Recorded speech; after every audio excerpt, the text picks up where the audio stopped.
Welcome to the deep dive. We are jumping into a stack of really high impact sources today.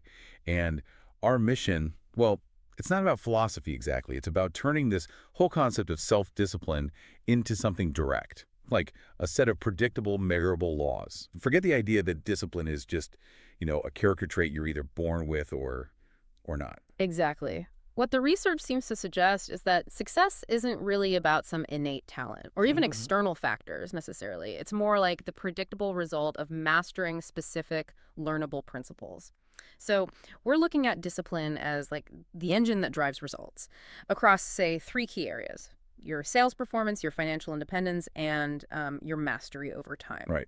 Our goal here is to give you the field manual, not the textbook. We want to pull out the actionable tactics, these specific rules like the minutes principle, the wedge principle, the 80-20 rule, things you can start applying, well, pretty much right after this deep dive.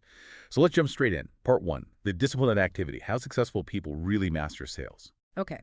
So the fundamental shift here, I think, is realizing you only have control over your activity, not really your results. I mean, the final sale, that might get blocked by a competitor or maybe an economic downturn, right? Right. But the actions you take, the things leading to that sale, those are entirely controllable. Yeah. And there's a guiding motto here, which I think just strips away every excuse.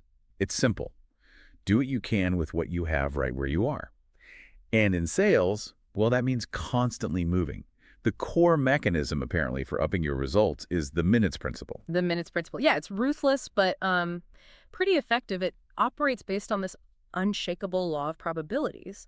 The basic idea is if you're earning X amount today based on how many minutes you spend, face to face or ear to ear with qualified customers, Hmm. you can logically aim to double your sales just by doubling those focused minutes. The sources are really clear that outside salespeople, especially, they struggle because, well, the path of least resistance is to avoid getting out there, avoid the marketplace. Right. So you've got to cast a wide net, constantly feed that sales funnel because you just don't know where the next big win is going to come from. Yeah. The research lays out these direct, predictable ratios like between the cold calls you make and the prospects you actually see, and they're Mhm. between the presentations you give and the sales you actually close. And that gives you, the salesperson, basically two non-negotiable responsibilities. First, you have to relentlessly keep that funnel full. You just cannot run out of people to talk to, Yeah. ever. Second, you have to continuously improve your skills at every single stage: prospecting, presenting, handling objections, closing. Because the better you get at each stage, maybe through reading or seminars, the fewer prospects you actually need at the top of the funnel to close a deal down at the bottom. But, I mean, improving your skill is kind of useless if you don't actually show up, right? The sources give this really harsh warning about time usage that I think needs a bit more clarity. They say you're working only when you're ear to ear or face to face with someone who can and will buy. All other time, it's considered unemployed. Mm. So what kind of activities actually fall into that unemployed bucket? Yes, that's a crucial distinction. Unemployed time is basically anything that doesn't directly advance a potential sale. So yeah, that means driving between appointments that are miles apart, spending an hour tidying your filing cabinet, waiting in line for coffee, or even answering non-critical emails that could totally wait until after hours.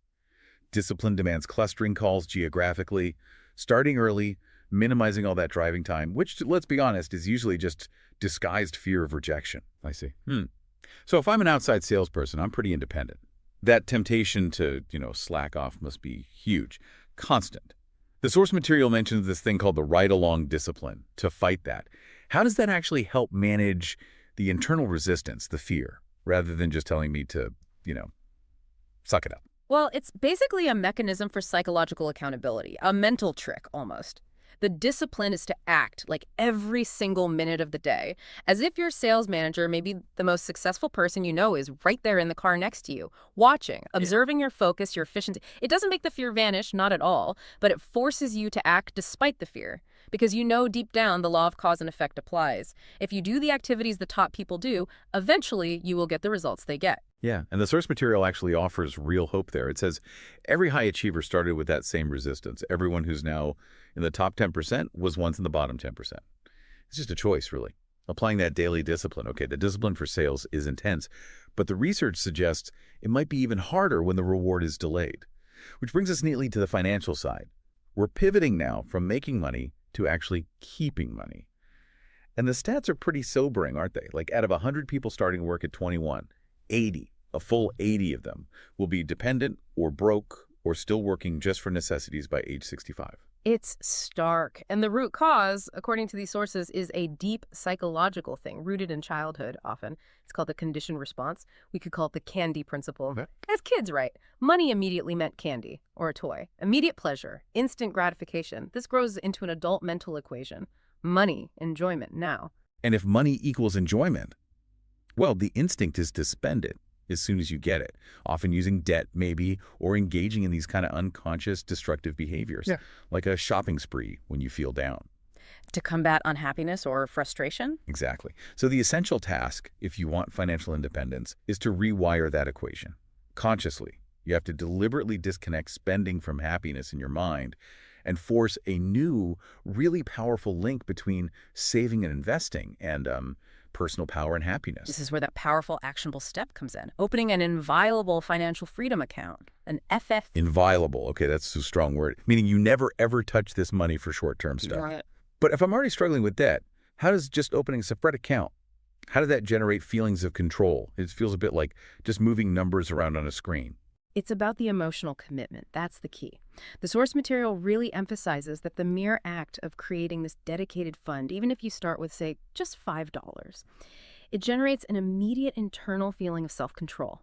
You're consciously taking charge of your future self. And that mental shift, that's often more valuable initially than the amount you deposit. Okay. And once that sort of emotional stake is in the ground, then we get help from these two powerful external forces. Precisely. First, the law of accumulation kicks in. It just shows that every great achievement is built from small daily efforts, little by little. And then the law of attraction seems to take over. That emotionalized money, the money you care about on the FFA, it tends to attract more money and opportunities towards you. You might find saving, say, $10 a month often results in way more than $120 extra a year, just because your whole mindset starts changing. The fundamental rule, always pay yourself first. You know, saving 10% used to be the benchmark, but today, many advisors are suggesting 15, even 20%. Okay, now, saving 15 to 20%, that sounds absolutely overwhelming if you're living paycheck to paycheck. Which brings us to probably the most practical starting point, the 1% solution. Yes, this is so critical for breaking through that initial resistance. Start small, really small. Save just 1% of your income. Force yourself to live on the other 99%. So if you earn, say, $4,000 a month, that's $40. That's maybe a couple of takeout meals you skip. Then you gradually increase that savings rate, maybe by 1% each month, until you hit your target, whether it's 10% or 15% or more. And the source material promises this nice side effect.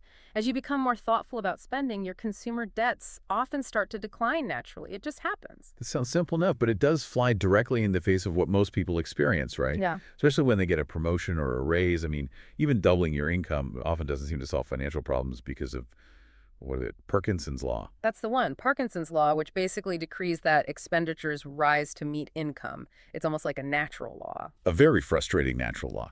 It is, and that's the counterintuitive challenge we absolutely have to defeat.